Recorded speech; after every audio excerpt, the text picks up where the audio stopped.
अस्सलाम वालेकुम नाज़रीन, आप देख रहे हैं नसीम ज़हरा 8। सबसे पहले हम बात करेंगे दहशतगर्दी ने फिर पाकिस्तान को अपनी लपेट में ले लिया।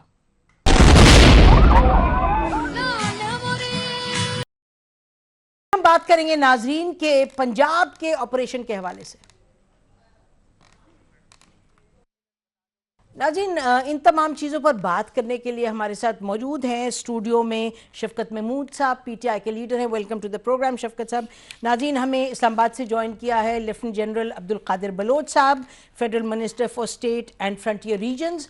हमें पीपल्स पार्टी के welcome to the programme general साहब। नाज़रीन, हमें ज्वाइन किया है पीपल्स पार्टी के लीडर नदीम अफजल चंद साहब ने भी। अस्सलाम वालेकुम चंद साहब। जी नाज़रीन, हम इससे शुरू करते हैं कि पिछले हफ्ते भर में हमने देखा कि 11 इस तरह के दहशतगर्दी के वाक़यात आ गए हैं, सामने पेश आए हैं। और जो कल हुआ है वाक़या वो तो बहुत ही अंदोनाक। हर दहशतगर्दी का वाक़या, हर एक जो शख्स मारा जाता है वो उनके घर वालों के लिए उनकी तो क़यामत टूटती है। और ये हम देख रहे हैं कि एक हफ़्ते में इस तरह के वाक़यात पेश आए। और फिर हमने देखा कि प्राइम मिनिस्टर नवाज़ शरीफ साहब आज जो हैं वो बहुत ही मुतहर्रिक हुए। उन्होंने अपने काबीना के अहम लोगों को लेकर सेवन शरीफ पहुँचे, उन्होंने वहाँ मीटिंग्स भी की। उससे पहले लाहौर भी आए थे जब यहाँ एक दहशतगर्दी का वाक़या हुआ था 13 तारीख को। और हम देखते हैं कि यकदम मुतहर्रिक हो जाती है हुकूमत और प्राइम मिनिस्टर साहब खुद मुतहर्रिक हो जाते हैं। और उसके बाद फिर क्या होता है ये भी बहुत बड़ा सवाल है। आज जब मुतहर्रिक हुए प्राइम मिनिस्टर साहब, उसके साथ साथ और अहम जो डेवलपमेंट्स हुई हैं वो ये हुई हैं कि हमने देखा कि ये कहा गया कि अफ़गानिस्तान से लिंक था इस दहशतगर्द का, जो कि ख़ास तौर पे चेरिंग क्रॉस में लाहौर में मौजूद था, जिसने ये यहाँ दहशतगर्दी की। तो अफ़गानिस्तान हुकूमत के साथ राब्ते आज कायम किए गए। और सरताज अजीज़ साहब की बात हुई नेशनल सिक्योरिटी एडवाइज़र अतमर से। और जो हमें मालूम हुआ नाज़रीन, और ये एक अहम बात है जो हमें मालूम हुआ है, वो ये कि ये तय हुआ है कि इंटेलिजेंस शेयरिंग पर अब कुछ ना कुछ पेशरफ्त होनी पड़ेगी। और ये हमें जो बताया गया वो ये कि मुस्बत गुफ्तगू हुई है। साथ साथ आपको ये भी मालूम है कि इस वक्त जो है वो बंद है, तोरखम बॉर्डर उधर का गेट बंद है। साथ साथ पाकिस्तान में बहुत से जो मज़ार हैं, बहुत सी दरगाहें हैं, उनको बंद रखा गया है सिक्योरिटी की वजह से। कायद आज़म मोहम्मद अली जिन्ना, उनका भी जो मज़ार है उसको भी बंद रखा गया है। और सिक्योरिटी अलर्ट्स बहुत से हैं, हम देख रहे हैं कि दिए जा रहे हैं। और हर एक मजम्मत इसकी कर रहा है। आज हम प्रोग्राम में जो हमारे हैं गेस्ट उनसे ये बात करेंगे कि ये जो मजम्मत करना है और ये सब, ये तो अपनी जगह ठीक है, और हवाई जहाज़ में बैठ के फ़ौरन प्राइम मिनिस्टर का पहुंच जाना वो भी ठीक है। लेकिन उससे पहले क्या होता है और उसके बाद में क्या होता है? क्या जो नेक्टा बनी है, जो एक इदारा बना था जिसमें ये कहा गया था कि काउंटर टेररिज्म के जो जार हैं वो वहाँ उसमें बैठेंगे और वो इस तरीके से काउंटर टेररिज्म चलाएंगे कि जो अवाम है वो देखेगी और तसल्ली उसको होगी। क्या ये हुआ? और दूसरी तरफ नेशनल एक्शन प्लान भी आपको मालूम है नाजरीन, वो भी बना है, उस पर क्या हुआ क्या नहीं हुआ। नाजरीन, ये तमाम चीज़ें हैं जिस पर हम बात करेंगे। तो मैं शुरू करती हूँ मिनिस्टर साहब से। जी मिनिस्टर साहब, आज जो बात उठ रही है बार बार, सब ये कह रहे हैं हुकूमत क्या समझती है कि खतरा कितना बड़ा है? बिस्मिल्लाहिर्रहमानिर्रहीम। नसीम, ख़तरा इसमें कोई शक नहीं है। तकरीबन 3-4 महीने ऐसे गुजरे कि एक तरह का इम्प्रेशन मुल्क में फैल गया कि दहशतगर्दी ख़त्म हो चुका है। लोगों की हिम्मत वापस आई और लोगों के जहनों से वो जो खौफ था वो तकरीबन दूर हो गया था। लेकिन एक एक एक मैं ज़ाती तौर पर तो मेरा अपना ये ख्याल था, इस किस्म का मुझे लग रहा था कि ये कोई आर्टिफिशियल हिसाब किताब है, क्योंकि इतनी जल्दी ये लोग गिव अप करने वाले लोग नहीं थे। और यही हुआ कि ये काम के बाद एक 3-4 महीने की काम थी। वो कहते हैं ना, इस्लाम से पहले काम होता है, खामोशी होती है, और खामोशी पर अचानक भड़क उठी। और जनरल साहब, सवाल तो ये है कि क्या हुकूमत समझी थी, क्या हुकूमत को ये समझ आया था? ये बताइएगा शफकत महमूद साहब, क्या हुकूमत समझी थी? ये जनरल साहब कह रहे हैं कि इनको तो समझ आ गई थी कि ये स्टॉर्म है, काम बिफोर द स्टॉर्म। लेकिन क्या हुकूमत उतनी मुतहर्रिक हुई थी, उतनी मुतहर्रिक रही थी जिस तरह रहना चाहिए था? मेरा नहीं ख्याल। मैं सिर्फ तनकीद बराए तनकीद नहीं कर रहा, लेकिन स्टैंडर्ड रिस्पॉन्स देखें आप क्या है कि कोई ऐसा वाक़या होता है, कंडेमनेशंस आती हैं, वज़ीर आज़म साहब या वज़ीर साहबान जाके वहाँ पहुँच जाते हैं। भाई इसको कहते हैं अंग्रेजी में कि आप फायर फाइटिंग कर रहे हैं, यानी कि जंग, आग को बुझाने जा रहे हो। भाई आग को बुझाने से पहले ये देखें कि आग लगी क्यों। अगर उसके लिए आप तवज्जो देते हैं तो शायद ये आग ना लगती। अब मसला ये है कि जनरल साहब ने अपनी तरफ से ज़रूर, इनका तजर्बा है, इन्होंने ये समझा होगा काम बिफोर द स्टॉर्म है, लेकिन हुकूमत तो ये समझ करके बैठ गई थी कि जी जैसे मामले हल हो गए। देखिए 2 साल से ज़्यादा अरसा को हो गया है नेशनल एक्शन प्लान को। उसके अंदर जो 2 मेन चीज़ें थी, बाकी बहुत सारी चीज़ें थी, उनको भी, वो भी इंपॉर्टेंट थी क्योंकि एक नेशनल यूनिटी के बाद ये प्लान बना था, लेकिन 2 जो मेन थी, एक थी इंटेलिजेंस का के लिए एक अदारा बनना था जो सारी जो हमारी मुख्तलिफ एजेंसीज हैं उनसे जो इंटेलिजेंस आती थी उसको शिफ्ट करना, और दहशत गर्दी की जंग में इंटेलिजेंस का बहुत बड़ा रोल है। दूसरा ये था कि एक रैपिड रिस्पॉन्स टीम या एक किस्म की आप समझे फोर्स बनानी थी, जो कि अगर कहीं कोई कमी है प्रोविंशियल लेवल पे या डिस्ट्रिक्ट लेवल पे तो ये फोर्स बननी थी, जो उसका भी कुछ नहीं किया, अदालतों का भी कुछ नहीं किया। मतलब मैं, अगर आप 22 नुकात लगाएं तो सिवाय 3-4 के और किसी का कुछ नहीं किया। जन साहब ये बताइएगा, जन गुलाम मुस्तफ़ा साहब, के अगर हुकूमत ने आज तो बहुत मुतहर्रिक हुई हुकूमत, तो ये नेशनल एक्शन प्लान पे अब शफकत महमूद साहब तो कह रहे हैं तनकीद बराए तनकीद नहीं है, लेकिन कुछ लोग कहेंगे कि शायद, हालांकि आज जो सीएम पंजाब है उन्होंने भी इनके लीडर के हवाले से कहा कि जी ये तनकीद बराए तनकीद की गई है। तो आप ये बताएं कि हुकूमत कहती है भाई हम तो कर रहे हैं जो करने की ज़रूरत है, अब हमें दहशतगर्द बता के तो नहीं आता, ऑपरेशंस जो हमने किए हैं, जो हमने इंटेलिजेंस बेस्ड ऑपरेशंस किए हैं, उनकी वजह से हमने बहुत से जो हैं यानी कि दहशतगर्दी के वाक़यात उन्हें बचाया है, तो आप लोग हमारी तनकीद बगैर वजह के करते हैं। देखिए, एक तो इसको अगर आप तनकीद का लफ्ज़ ना कहें, ये कहें कि हुकूमत के बजाय अगर मीडिया और जो हम जैसे लोग बैठ के इसको रिव्यू करके हुकूमत को पेश करते हैं, तो इस तरह से हुकूमत देखे तो शायद बेहतर होगा। इसलिए हुकूमत के लिए भी, मुल्क के लिए भी। जहाँ तक इस बात का ताल्लुक है, इससे भी एग्री करता हूँ कि काफ़ी सारे इंटेलिजेंस बेस्ड ऑपरेशन ने और इंटेलिजेंस की वजह से काफ़ी सारे वाक़यात रुके भी हैं। लेकिन ये जो आज लहर हम देख रहे हैं गुज़िश्ता 5 दिनों में, ये 7-8 वाक़े हुए, इतनी हुई है, इसका जो नेक्सस है, इस भी हमें पहले समझ थी, इसके बारे में हमें पता था कि ये हो रहा है, अफ़गानिस्तान में भी हो रहा है, और अफ़गानिस्तान में इंडिया बैठ के हम पे भी करवा रहा है साथ। वो जो हमने उस तरफ कोताहियाँ दिखाई हैं उस वक़्त, जो हमारी पॉलिसीज़ में हैं, चाहे उसकी इम्प्लीमेंटेशन में है, उसका नतीजा हम भुगत रहे हैं। दूसरी चीज़ जो एक बहुत अहम है, वो ये कादिर साहब बड़ी अच्छी तरह समझते हैं इस चीज़ को, कि ये जो जंग की नौयत है ये आम जंग से बहुत मुख्तलिफ है। बेशक बेशक, और इसकी रिस्पॉन्स भी उसी तरह मुख्तलिफ होनी चाहिए थी, लेकिन हम किसी ग्रुप में पढ़ के रवायती तौर पर हम इस जंग को, बात तो हम करते रहे, लेकिन जंगी बुनियादों पर हम लड़े नहीं इस जंग को। जंगी बुनियादों पर नदीम अफजल चंद साहब ये जंग नहीं लड़ रहे, हालांकि हुकूमत से बात करें तो कहते जी हम कर रहे हैं जो करना है। आप क्या समझते हैं कि कर रही है हुकूमत जो करने की जरूरत है? पॉलिटिकल ओनरशिप का तो मेरे ख्याल में, तो जिस तरह ये हुकूमत जितनी प्रायोरिटीज इनकी डेवलपमेंट चंद ऐसे प्रोजेक्ट्स पे आ रही है जो ये समझते हैं कि अगले इलेक्शन में हमें बड़ी सपोर्ट करेंगे, जो नजर आ रहे हैं, काश ये दहशतगर्दी को उतनी प्रायोरिटी देते, क्योंकि ये समझते हैं कि दहशतगर्दी शायद इनको इलेक्शन में कोई सपोर्ट नहीं देगी। हालांकि मैं समझता हूँ कि दहशतगर्दी इस मुल्क का नंबर 1 इशू है, और अनफॉर्चुनेटली अब ये एक ऐसा इशू है कि जिस पर सच्ची बात है, अब इतना बड़ा दुख है, सियासत भी इस बात पे सियासत करने को दिल नहीं करता कि हम पॉइंट स्कोरिंग की कोई बात करें, लेकिन इतने सालों से इस मुल्क को जोंगा गया है। हमने आज तक ना तो कोई नैरेटिव चेंज किया, ना हमने ओपन डिस्कशन की कि हमने अफगान दौर में, रशियन और अमेरिकन दौर में उस वक्त से गलतियां हुई, हम चले गए, चलो सारी पॉलिटिकल पार्टीज ने गलतियां की, लेकिन ये हुकूमत जो तीसरी दफा इनकी हुकूमत आई है, इनको तो मेरे ख्याल है फॉरेन पॉलिसी का बाकी जमातों से ज्यादा पता होना चाहिए था, ज्यादा तजर्बा होना चाहिए था। और फिर इनका अब जिस तरह एस्टेब्लिशमेंट के साथ इन कितने अच्छे तल्लुकात ये दावा करते हैं कि हमारे हैं, और यकीनन हैं भी, एक पेज पे हैं, ये क्या कहा जाता है कि एक पेज पे हैं, लेकिन समझ नहीं आती फिर इनका डिस्कनेक्शन कहाँ पे है, किस वजह से दहशतगर्दी को हम कंट्रोल नहीं कर पा रहे।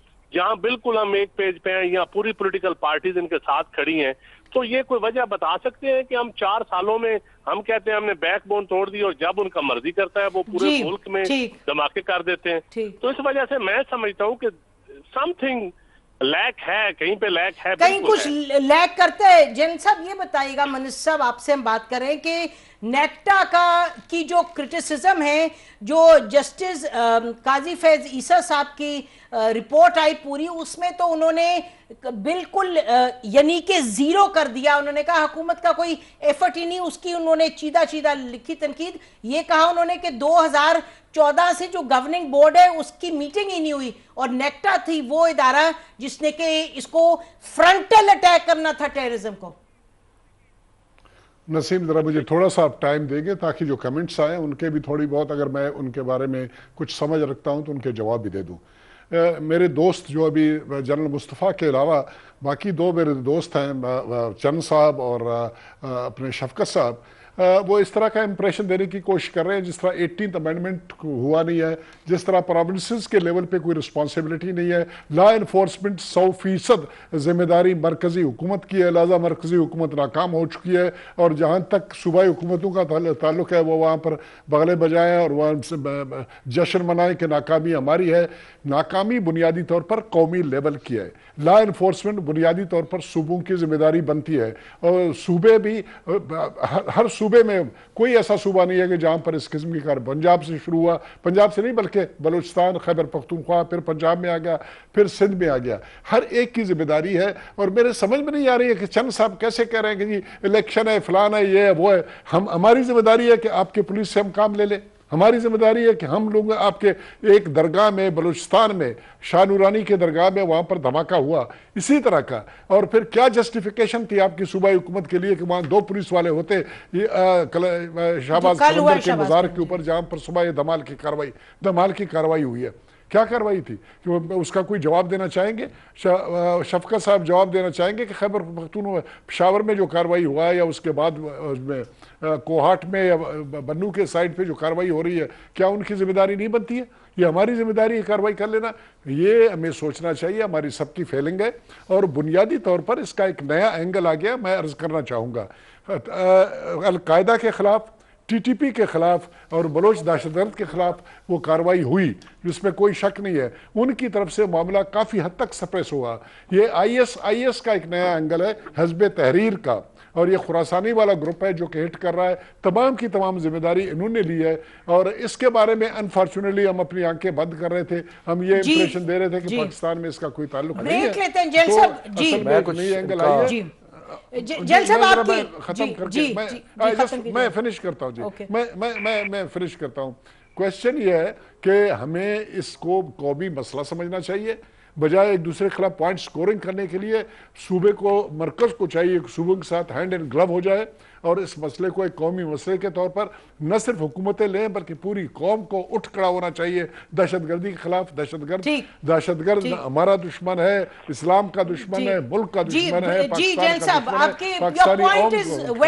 मेड। अब ब्रेक हम लेते हैं, ब्रेक के बाद वापस आएंगे, हम फिर यही सवाल उठाएंगे। अभी जनरल साहब ने जो बात की, जो इन्होंने तंजीमों का नाम लिया, इसमें लीड किसको लेने की जरूरत है? बेशक प्रोविंशियल गवर्नमेंट की जिम्मेदारी है, लेकिन आखिर नेक्टा बनाया किस वजह से था? फेडरल इदारा था, उसमें प्राइम मिनिस्टर को और फेडरल हुकूमत को लीड लेनी चाहिए थी। ब्रेक लेते हैं नाज़रीन, ब्रेक के बाद वापस आएंगे और इस गुफ्तगू को जारी रखेंगे। वेलकम बैक नाज़रीन। बात हम कर रहे हैं दहशतगर्दी का, जो इतना बड़ा फिर से एकदम से धावा बोला है दहशतगर्दी ने। पूरे मुल्क पे 7 दिनों में 11 हमले और कोई 150 से ज़्यादा लोग शहीद किए गए हैं। इस सूरत हाल में क्या पाकिस्तान की अवाम तसल्ली बख्श उनको लगती है सूरत हाल कि उनकी हुकूमत वो कर रही है जो करना है? सूबाई हुकूमतें भी लेकिन लाजमन फेडरल हुकूमत की तरफ बात जाएगी, क्योंकि काउंटर टेररिज्म का जो मंबा है, जो उसका ओरिजिनल बनाया गया था इदारा नेक्टा का, वो इस्लामाबाद में है और प्राइम मिनिस्टर ने उसको लीड करना था। जी जनरल साहब, आप कुछ कहना चाहते हैं? जनरल कादर साहब की एक बात दुरुस्त है कि मुकामी जो पुलिस है वो मौके पे लॉ एंड ऑर्डर की जिम्मेदार है, और ये कहते हैं जी सूबाई। मैं आपको जनरल साहब चंद एक पॉइंट्स पढ़ के सुनाता हूँ जो कि सरासर फेडरल गवर्नमेंट की जिम्मेदारी है। Implementation of death sentences of those convicted in cases of terrorism, यानी कि फांसी की सज़ा जिनको हुई है उस पर अमल दरामद होगा। मुझे आप बताएं कि 250 लोगों को, एग्जैक्ट फिगर मुझे पता नहीं, 257 है ये है, जिनको मिलिट्री कोर्ट से, जिनको मिलिट्री कोर्ट से सज़ा दी और सिर्फ 12 एग्जीक्यूशन हुई हैं, और ज़्यादातर केसेस जो हैं इस वक्त मेरी इतला के मुताबिक मिनिस्ट्री ऑफ इंटीरियर में फंसे हुए हैं। उसके बाद आप मुझे बताएं, NACTA the anti terrorism institution will be strengthened. मुझे आप बताएं कि इन 3 सालों में, 2-2.5 सालों में नेक्टा को बेहतर करने के लिए क्या काम किया फेडरल गवर्नमेंट ने? ये फेडरल गवर्नमेंट का काम था, ये सूबाई हुकूमत का काम था। उसके बाद आ गए जी choking financing for terrorist and terrorist organisation. अब मुझे आप इसी बताएं कि जो ये पैसे बाहर से आते हैं या कहीं से पैसे आ रहे हैं उनको जो मिल रहे हैं, क्या ये सूबाई हुकूमतें कर सकती हैं या ये स्टेट बैंक का या फेडरल गवर्नमेंट का, इन लोगों का काम है? ये मैं आपको सिर्फ चंद एक चीज़ें बता रहा हूं जो कि उसके बाद establishing and deploying A dedicated counter terrorism force, यानी कि काउंटर टेररिज्म का मुकाबला करने के लिए एक फोर्स बनाई जाएगी जो कि उसका करेगी, और इंटेलिजेंस शेयरिंग हो। सो देखिए, मैं अगर इशारे पढ़ूंगा तो टाइम गुजर जाएगा, लेकिन मैं आपको बता रहा हूं कि जिम्मेदारी जो है फेडरल गवर्नमेंट की अपनी अदा करे, सूबों को अपनी जिम्मेदारी अदा करनी चाहिए, हमें कोई ब्लेम गेम नहीं करनी चाहिए। ये मामला कौमी है, लेकिन जहां कोताही कमी है उसकी निशानदेही करनी जरूरी है। जी, मैं चाहूंगी जरा इधर नदीम अफजल चंद साहब से भी बात करें। चंद साहब, ये जरा अगर सूबाई उसकी तरफ हम जाए तो कल से आज तक सब बार बार यही रिपोर्ट कर रहे हैं कि वहां जो सिक्योरिटी के इंतजामात होने चाहिए, ये तो बात भूल जाएं कि मेडिकल इंतजामात क्या थे क्या नहीं थे, क्या हाल है उस इलाके का, वो तो फिर किसी और दिन बात करेंगे। लेकिन सिक्योरिटी के हवाले से ये तो तनकीद फेडरल गवर्नमेंट की है और इस पर बात करेंगे। और लेकिन सूबाई हुकूमत की जिम्मेदारी नहीं थी कि वहां 7 में सिक्योरिटी बेहतर होती?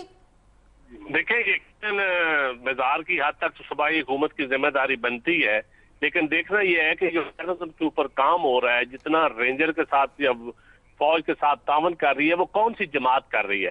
क्या सिंध में तो ये इशू ही नहीं है कि रेंजर को, तो ये इशू होता है कि जी, और पंजाब वाले कहते हैं हमें रेंजर की जरूरत नहीं है। और बेशक आप साउथ वजीरिस्तान में इनसे लिस्ट मांगे कि कितने दहशतगर्द आज तक इन्होंने साउथ पंजाब से पकड़े हैं और इन्होंने कितनों को सजा दी है, और सारा पाकिस्तान कह रहा है पंजाब के अंदर दहशतगर्द छुपे हुए और वहां से उठ के ये फाटा में और उधर भी जाके कार्रवाई करते हैं। हमें दूसरे मुल्क की तो तकलीफ, हम लिस्टें देते हैं, अफगानिस्तान को तो हमने लिस्टें दे दी कि जी वहां छुपे हुए हैं, तो आपको क्या वो लिस्टें हम पंजाब को देंगे कि ये पंजाब के अंदर इतने लोग बैठे हुए हैं और ये कलदम तंजीमों के लोग आपके मिनिस्टर्स को आकर मिलकर, और मिनिस्टर भी वजीर दाखिला को मिलकर, और जब कलदम तंजीमों को इस्लामाबाद में आकर ओपन जलसे करेंगे तो फिर वही दाइश है ना, वही कलदम तंजीमों को अगर डेफिनेशन करें तो कभी उनका 2 साल पहले और नाम होता था, 5 साल पहले और लश्कर जंगवी, सिपाही साहबा, वो सारी एक ही लड़ी की चीजें हैं, और आप उनको आपने दाइश का नाम दे दिया। तो दाइश क्या प्रोविंशियल सब्जेक्ट है, और पहले जो कलदम तंजीमों से मुलाकातें हैं वो फेडरल सब्जेक्ट है। जी चंद साहब उस पर तो आते हैं, लेकिन आपको ये तो मानना पड़ेगा, ये तो आपको इस पर मेरा ख्याल है कुछ थोड़ा सा शर्मिंदा भी होना चाहिए गवर्नमेंट को कि क्या किया है वहां। मैं कहता हूं जहां तक सिक्योरिटी लैप्स होगा, बिल्कुल उसकी जिम्मेदारी सूबाई हुकूमत पे होनी चाहिए कि क्यों नहीं लाल शहबाज कलंदर पे प्रॉपर सिक्योरिटी।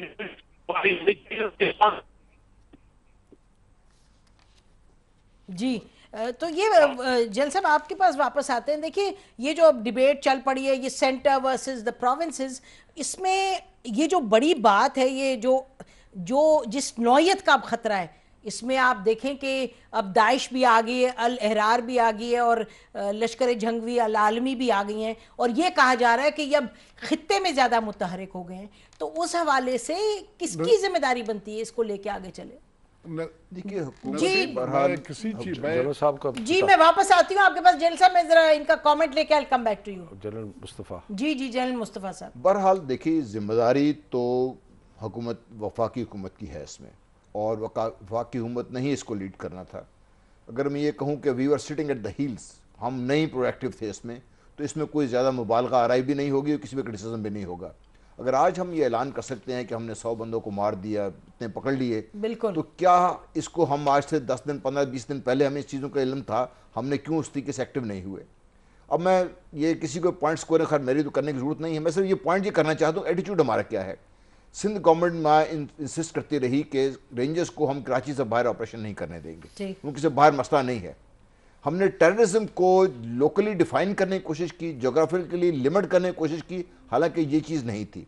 वो पूरे पाकिस्तान के तूल अर्ज़ में फैले हुए हैं और यहाँ पर फेडरल हुकूमत ने जो कोऑर्डिनेटिंग एजेंसी है ये होनी चाहिए थी हमारे ग्राउंड पे, जो उस लीडरशिप उसको लेके चलना चाहिए था, ये वो ऐसी कमी है जो आज हमें बड़ी शिद्दत से दोबारा महसूस भी हो रही है। और हम ज़रब अज़ब की कामयाबियों के पीछे ये जो हमारी कमियाँ और कोताहियाँ थी, मैं समझता हूँ हमने उसको शायद छुपा दिया या हम ये भूल गए कि ये होना है हमारे साथ, और उनको चूंकि हमने एक्टिवेट नहीं किया। और आज जब ये बात कर रहे हैं कि सूबों की, कभी हम बात करते हैं फेडरल गवर्नमेंट की, तो टॉप डाउन अगर देखिए तो ना लेटरल ना ही वर्टिकल हमारा कोई हायरार्किकल या स्ट्रक्चर ऑर्गेनाइजेशन स्ट्रक्चर मौजूद है जो इस जंग को उस जंगी बुनियादों पर इस्तवार करके लड़े जिसमें इस मुल्क को चाहिए लड़ने के लिए। ये वो कमी है जो आज भी महसूस हो रही है, आज से 4 साल पहले भी ये कमी थी। तो क्या हम इसको दूर करने काबिल नहीं है? बिल्कुल काबिल है इस चीज़ के। अच्छा, ये जो बात कर रहे हैं जनरल साहब, ये जनरल कादिर बलोच साहब जो जनरल साहब हमारे स्टूडियो में बात कर रहे हैं, ये कि इस तरह की सिचुएशन है कि ये कह रहे हैं कि किसी को कोई स्ट्रक्चर नहीं, कोई सिरा नहीं मिला, यानी कि सब एक दूसरे पर निशानदेही कर रहे हैं। हमारी तो सुई अड़ी हुई है वापस इसी पे कि जो नेक्टा थी, जिधर से काउंटर टेररिज्म का जार निकलना था, जिस चीज को आगे लेके चलना था, जनरल साहब वो तो जो इदारा है उसने मांगे कुछ अरब रुपए, उसको कुछ करोड़ रुपए दे दिए गए। जब चौधरी निसार साहब से पूछा गया कुछ रोज पहले कि उसकी मीटिंग कब होगी, उन्होंने कहा पीएम हाउस में पूछे। तो ये तो लगता है कि हुकूमत के अंदर ही इस तरह की जो सिचुएशन है कि कंफ्यूजन है और कोई रिस्पॉन्सिबिलिटी नहीं ले रहे। हम ब्रेक लेते हैं और हम फिर जनरल कादिर बलोच साहब के पास जाएंगे, बहुत से सवालात उनसे कहेंगे, जरा जवाब दें। Stay with us. ये जो दहशतगर्दी हो रही है, लोग इस प्रकार परेशानी का शिकार हो रहे हैं, इसके लिए बेहतर से बेहतर इकदाम करें। जिस तरह से वहाँ पे पुलिस, आर्मी और रेंजर्स जब उस अटैक होने के बाद आए थे तो वो पहले वहाँ पर क्यों नहीं थे? वो सिक्योरिटी प्लान, वो हर चीज़ पहले से इम्प्लीमेंट क्यों नहीं हुई थी? बड़े कम हुए थे पिछले उसमें जनरल राहिद शरीफ साहब के दौर में, अब फिर ये चीज़ें हो रही हैं। हुकूमत अपने तौर पे बड़ी कोशिश कर रही है, लेकिन इसके लिए हमें मजीद देखना होगा कि इस चीज़ को कैसे काउंटर किया जाए। उनकी कि पाकिस्तान के इंटीरियर मिनिस्टर साहब ने क्या कहा, कोई 1.25 महीना पहले उन्होंने ये फरमाया था कि ये जो बॉडी है, जो बार बार हम इस पर फोकस इसलिए कर रहे हैं क्योंकि इसने लीड करना था काउंटर टेररिज्म को। और याद रहे कि आज खबरें जो आई हैं उसमें ये कहा गया कि यकदम कराची में सुना है कि 20-25 मुख्तलिफ फिगर आ रहे हैं कि इतने दहशतगर्द मार दिए गए हैं। ये कहा जा रहा है कोमिंग ऑपरेशंस एकदम से शुरू हो गए हैं। तो आम शहरी जनरल कादिर बलोच साहब वो ये कहेगा कि ये प्रोएक्टिवली क्यों नहीं करते, ये पहले क्यों नहीं चीजें होती? क्या इस तरह लोगों की जान जाए उसके बाद हुकूमत मुतहर्रिक होती है इस सतह पे जिस पे इसको हर वक्त मुतहर्रिक रहना चाहिए? इसमें कोई शक नहीं है नसीम कि हर वक्त मुतहर्रिक रहना चाहिए जब तक ये नासूर मुकम्मल तौर पर ख़त्म नहीं होता है, इसकी मुकम्मल इलाज नहीं की जाती है। रिलैक्स करने का, आराम करने का हम में से किसी को हक नहीं पहुंचता है, चाहे वो मरकज़ी हुकूमत है, चाहे वो सूबाई हुकूमत है, चाहे वो हमारे आर्म फोर्सेज है, चाहे वो हमारी पुलिस है। हर एक को हमें जो है ना अलर्ट पोजीशन में रहने की रिक्वायरमेंट है 24 आवर्स। और वही एक वाहिद तरीका है इस नासूर को जो है ना हम इसको ख़त्म कर सकते हैं, इस कार्रवाई कर सकते हैं, इसमें कोई शक नहीं है। मैं चंद बातों का जवाब देना चाहता हूँ। ये एक बहस छिड़ी हुई है हर जगह पे कि रेंजर इस्तेमाल नहीं हो रहा है, पंजाब रेंजर इस्तेमाल नहीं कर रहे, फलाना रेंजर नहीं कर रहे, फलाना रेंजर नहीं कर रहे। ये जनरल मुस्तफ़ा इसका जो है ना इसके ऊपर कमेंट कर सकेंगे। रेंजर्स सवाए पर सिंध के जहाँ पर 14 विंग्स व रेज इस मकसद के लिए किए गए कि कराची में पुलिसिंग ड्यूटी वो करते हैं। मैं डीजी रेंजर वहाँ पर रहा हूँ, स्पेशल किस्म की ट्रेनिंग है, वो जानते हैं कि पुलिसिंग ड्यूटी किस तरह से की जाती है। बाकी हमारे सिविल आर्म फोर्सेस जहाँ कहीं भी है उनको पुलिसिंग ट्रेनिंग, उनको वो ड्यूटीज़ आते नहीं है, ना उनको ट्रेन किया गया है इस मकसद के लिए और ना वो इस मकसद के लिए। वो उसी सूरत में उनको लाया जाता है जहाँ पर सिविल लॉ एनफोर्सिंग एजेंसीज की कमी पड़ जाए, उनको री इन्फोर्समेंट करने की जरूरत पड़ जाए। In aid of civil power सबसे पहले सिविल आर्म फोर्सेस, रेंजर और एफसी आ जाती है। जब वो नामुकम्मल हो जाते हैं, उनकी कमी पड़ जाती है, उसके बाद फिर फौज को बुलाया जाता है और इस तरह से कार्रवाई की जाती है। अगर पंजाब में मैं सिर्फ थ्योरेटिकल बात आपको बता रहा हूं। कहना चाह रही थी जनरल साहब, मैं ये कहना चाह रही थी कि चीफ मिनिस्टर पंजाब ने कुछ देर पहले एक प्रेस कॉन्फ्रेंस की है, उस पर हम अगले सेगमेंट में बात करेंगे। हम चाह रहे हैं आप फेडरल हुकूमत से जो ताल्लुक मसले हैं आप उन पर थोड़ा सा कीजिएगा, बात कीजिएगा। मैं नसीम मैं भाग नहीं रहा हूं। मैं जो बात है मैं एक बात बताना चाहता हूं कि इस बहस को ऐसे चढ़ा हुआ है कि इस तमाम 3 सूबे और हैं और फाटा भी है। हर बात पे जो ना पीपल्स पार्टी वाले जब आ जाते हैं तो फौरन पकड़ के रेंजर वहां पर पंजाब में नहीं आ रहा है, रेंजर नहीं आ रहा है। जिस तरह पंजाब में आग लगाओ, पंजाब में तो वाकयात सबसे अभी भी कम हुए हैं। थोड़ा सा नेक्टा पे आइएगा, वो जो वाकया हुआ फेडरल इसमें कोई गवर्नमेंट शक नहीं।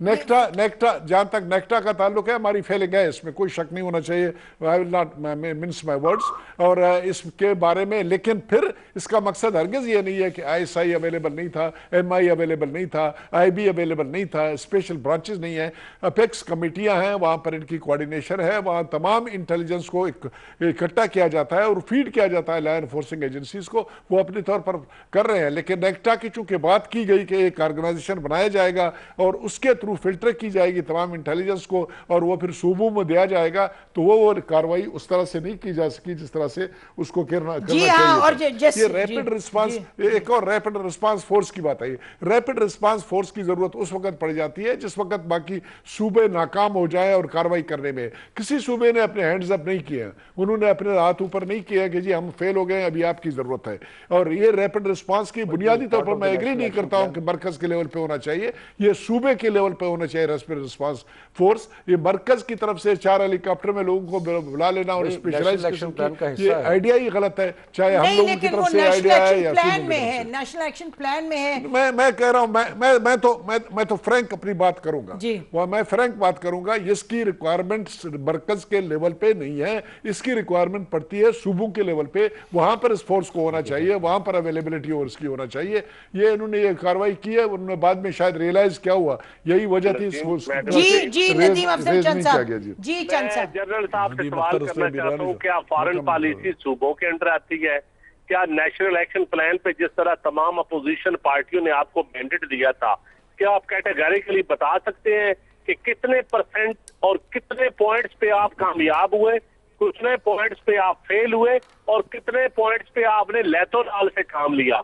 क्या फंडिंग आप इस तरह से करें नदीम होल्ड ऑन, आप इस वक्त इस तरह करें कि एक बहस अगर अलहदा करना है नेशनल एक्शन प्लान के ऊपर, उसका अलहदा एक इस वक्त लॉ एंड ऑर्डर ये दहशतगर्दी मसला तो पिछले 6-7 दिनों के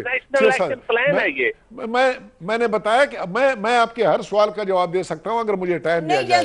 आपने नेशनल एक्शन प्लान में आपने कहा कि जी वो चोक नहीं किए गए उनके फ्रांसिस, भाई किसके नहीं किए गए? ये IS वाली एक नई कहानी आ चुकी है। जहां तक बाकी जो ऑर्गेनाइजेशन है, फिर आपने ये बात की कि जी उन्होंने देखिए ना दाइश में 2 साल आपकी तो अंदर हुकूमत नहीं आपस में झगड़े कर रहे थे। जी थोड़ा सा नसीब थोड़ा आगे बढ़ते हुए एक जो कमी मैं समझता हूँ कि नेशनल एक्शन प्लान में है वो ये है कि जो पब्लिक पार्टिसिपेशन का इशू है ना उसको छेड़ा नहीं गया। आपको पता है कि दुनिया जहान में जो ख़ास तौर पे जो एडवांस कंट्रीज़ हैं वहाँ पे हर नेबरहुड को उन्होंने एक नेबरहुड वॉच कमेटीज़ बनाई, यानी कि महल्ले की कमेटियाँ बनाई हैं जो नज़र रखती हैं लोगों पे। देखें ना, जब दहशतगर्द आते हैं वो कहीं आकर रुकते हैं, कहीं ठहरते हैं, फिर वहाँ से वो आगे जाते हैं, कोई उनको हैंडल करता है, कोई हैंडल, और जो लोग वहाँ पे रहते हैं उनको नज़र आता है कि कोई बंदा बाहर से आया है, क्योंकि हमारा सोसाइटी इस किस्म की है कि लोग अगर कोई बाहर से आए तो लोगों को नज़र आ जाता है।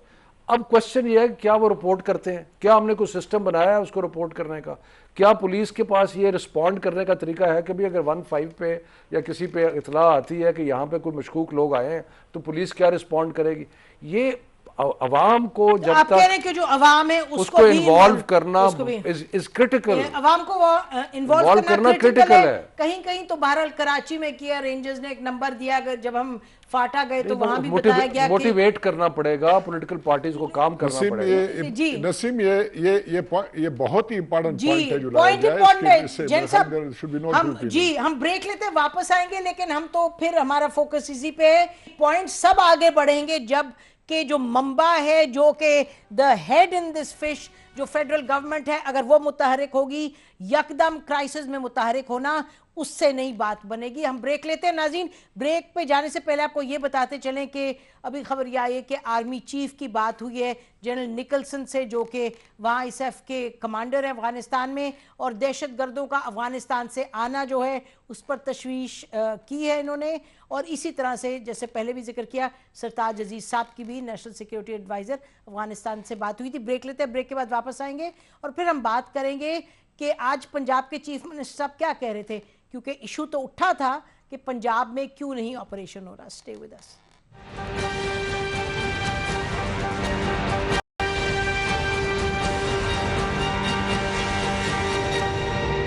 लाहौर में 13 फरवरी को होने वाले दहशतगर्दी की इस कार्रवाई में शामिल दहशतगर्दों को गिरफ्तार कर लिया गया है। इस दहशतगर्द गिरोह का मरकज अफगानिस्तान में है। काउंटर टेररिज्म डिपार्टमेंट ने इस वक्त पिछले जब से ये मार्ज़ वजूद में आया है सैकड़ों जो इन्होंने दहशतगर्दों को पकड़ा। नाज़रीन, अभी प्रेस कॉन्फ्रेंस कुछ देर पहले की इन्होंने जब चीफ मिनिस्टर साहब ने, तो वो सवाल जो हर एक के जहन में कि क्यों पंजाब में ऑपरेशन नहीं होता, और ये जो सवाल है ये एपेक्स कमेटी में भी उठाया गया था 2015 दिसंबर में, और ये कहा गया था कि यहाँ इलाके हैं जहाँ के दहशतगर्द मौजूद हैं और उनकी पनाहगाहें हैं। बहरहाल आपने सुना प्राइम मिनिस्टर साहब, ये चीफ मिनिस्टर साहब ये कह रहे हैं कि जी हमारी जो काउंटर टेररिज्म डिपार्टमेंट है, उन्होंने कहा चेरिंग क्रॉस में जो अभी वाक़या दहशतगर्दी का हुआ, वहाँ के जो लोग हैं पकड़े गए, उसके पीछे जो थे, उन्होंने कहा बड़ी अच्छी हमारी डिपार्टमेंट काम करी है, यहाँ पंजाब में ज़रूरत नहीं है इसकी ऑपरेशन की। जी शफकत साहब। देखिए, ऑपरेशन को डिफाइन करना पड़ेगा। क्या ऑपरेशन का मतलब ये है कि पंजाब पुलिस खुद भी कोई ऑपरेशन नहीं करना चाहती? कह रहे हैं वो कर रही हैं, या लेकिन ऑपरेशन का मतलब है कि रेंजर्स को नहीं करना? देखें, दो चीज़ों को अलग अलग करना पड़ेगा। रेंजर्स की वहाँ पे ज़रूरत पड़ती है जहाँ पे आपको मेजर फोर्स चाहिए किसी ऑब्जेक्टिव को टेक करने के लिए, जो कि पुलिस जो है शायद ना कर सके, क्योंकि ट्रेनिंग उनकी डिफरेंट। ये एक्सपेक्ट करना कि रेंजर्स जाके स्ट्रीट वाइज, स्ट्रीट लेवल के ऊपर वो पेट्रोलिंग करेंगे, चले कुछ हद तक वो हो सकता है, लेकिन उनकी ट्रेनिंग वो नहीं है। सो ये इशू ऑपरेशंस का जो इशू थोड़ा सा आपस में लोग कंफ्यूज कर देते हैं, लेकिन जहाँ पे साउथ पंजाब में, बाकी जगह में जहाँ प्रॉब्लम है, वहाँ तो रिलक्टेंस पॉलिटिकल लेवल पे है ना। अगर पॉलिटिकल लेवल जो है वहाँ पर इशू रिजॉल्व नहीं होता तो फिर आप ऑपरेशन जो भी फोर्स आपके पास अवेलेबल होगी, ऑपरेशन नहीं हो सकता। जैन साहब आप बताइएगा, जनरल मुस्तफ़ा साहब की चीफ मिनिस्टर साहब ने बड़ी क्लियरली कहा, उन्होंने कहा हमारी काउंटर टेररिज्म जो डिपार्टमेंट है वो बड़ी इफेक्टिव है, हमने जो इंटेलिजेंस के थ्रू बड़े जो हैं दहशतगर्दी के वाक़यात उनको भी हमने रोका, हमने पकड़ भी रहे लोगों को, तो ऑपरेशन की तो फिल वक्त ज़रूरत नहीं। ये बार बार क्यों चीज़ उठ के आती है सामने? दो वजह से उठ के आती है जी। एक तो ये है कि जब भी बात होती है तो सिंध से आवाज़ उठती है कि सिंध में रेंजर सब कुछ कर रहे हैं तो पंजाब में क्यों नहीं। इसी तरह बाकी सूबों से भी आवाज़ उठती है। तो आप क्या कह रहे हैं, ज़िद है बस? एक तो ये वजह है। दूसरी जो बड़ी इंपॉर्टेंट वजह है, पंजाब पुलिस का एक टेस्ट आया था छोटू गैंग का, वहाँ पे आपको नज़र आ गया कि पंजाब पुलिस ने बुरी कोशिशों के बावजूद उसको कुछ नहीं कर सकी। वहाँ पे फिर फौज को जाना पड़ा उसके लिए। ये वो इलाके हैं जो मुश्किल हैं, जो कच्चे के इलाके हैं, ये सिंध, बलूचिस्तान और सिंध का, ये पंजाब का जहाँ पे बॉर्डर मिलता है, वो मुश्किल एरियाज़ हैं। वहाँ पे पुलिस के लिए इंतहाई मुश्किल है जाना। ये मैं जानता हूँ, मैं एरिया को जानता हूँ उसके लिए, ठीक है। वहाँ पे पुलिस के बस में नहीं है काम ये। इसके अलावा भी देखिए आप फैसलाबाद जंग में कितने हमने ऑपरेशन किए जहाँ पे लोग मिलते हैं। लोग यहाँ तक कहने को तैयार कि लाहौर में भी ऐसे नौकर हैं जहाँ पे पुलिस जाने से डरती है। इशू रेंजर्स को बुलाने का हम जिद आखिर क्यों नहीं कर रहे? अगर ये पिछले 26 जब बात कर रहे हैं, 26 नवंबर को ये बाकायदा मिनट्स रिकॉर्ड मौजूद है कि फैसला हो गया था कि रेंजर्स को हम आएंगे, उनको काम करवाएंगे उससे, तो फिर रोक दिया गया। इसमें कोई सियासी मसलतें आड़े आ तो रही है ना। दूसरा पॉइंट जो मैं यहाँ पर रेस करना चाहूँ, देखिए हमने बहुत सारी बातें की, इस वक्त इस वार को लीड कौन कर रहा है? इसको मैंने आपसे पहले बात की थी कि ये खास किस्म की जंग है, ये आम जंग नहीं है। और इस जंग में एक बोल्ड, एग्रेसिव, विजनरी लीडरशिप की जितनी ज़रूरत है किसी और जंग में शायद ना हो। इस जंग को लीड कौन कर रहा है? क्या आज तक हमें वो लीडरशिप रोल में चीज़ लोग नजर आई है लोग इसमें? जनरल कादिर बलोच साहब, एक बात मैं और कर दूँ। देखिए एक और चीज़ की तरफ हम इशारा हम नहीं उस तरफ जो दे रहे, वो ये है कि फौज का भी, पुलिस का भी, सबका एक लिमिट है जिस तक वो काम कर सकते हैं, उनकी मोटिवेशन को लेके जा सकती है। किसी एक स्टेज पर आकर खुदा ना खास्ता अगर वो नीचे डाउन होना शुरू हो गया जी। और लीडरशिप का फुकदान हमें जिस तरीके से नजर आता है वो रहा, तो फिर जो हमारी जंग है, फिर जो जीती हुई बाजी है वो भी हम हार सकते हैं उसमें। जी, जीती हुई बाजी का तो क्या, जनरल राहिल शरीफ साहब ने फरमाया था कि 2016 में हम देखेंगे कि दहशतगर्दी वो ख़त्म हो जाएगी, लेकिन बहरहाल वो तो नहीं हुई। प्रोग्राम कब ख़त्म हो रहा है? जनरल कादिर बलोच साहब, आप कह दीजिएगा अभी जो जनरल मुस्तफ़ा ने सवाल उठाया, और सबका यही सवाल है कि ये लीड कौन कर रहा है जो जंग है काउंटर टेररिज्म की? ये लीड, इस पे तो कोई शक की गुंजाइश नहीं होनी चाहिए। मुल्की मामलात में मरकजी हुकूमत ने हमेशा लीड करना होता है। मरकजी हुकूमत की जिम्मेदारी होती है कि कोऑर्डिनेट करे चीज़ों को और एक पॉलिसी के मुताबिक, लेकिन कर नहीं रही ना, जैन साहब नहीं कर रही, नेक्टा को मामला चलाए। और मुकम्मल बात सुनने कर दें, और ये लीड की कार्रवाई फौज की जिम्मेदारी फौज को दी गई थी। जनरल राहिल शरीफ अब फ्रंट थे हर जगह, और इसके अलावा कोर कमांडर्स को इन्वॉल्व किया गया था एपेक्स कमेटी में। प्रोग्राम का अनफॉर्चुनेटली टाइम खत्म हो रहा है जल साहब, लेकिन नेक्टा को तो इदारा बनाया गया था, वो तो पैरालाइज, बता दी ना नसीम, तो आप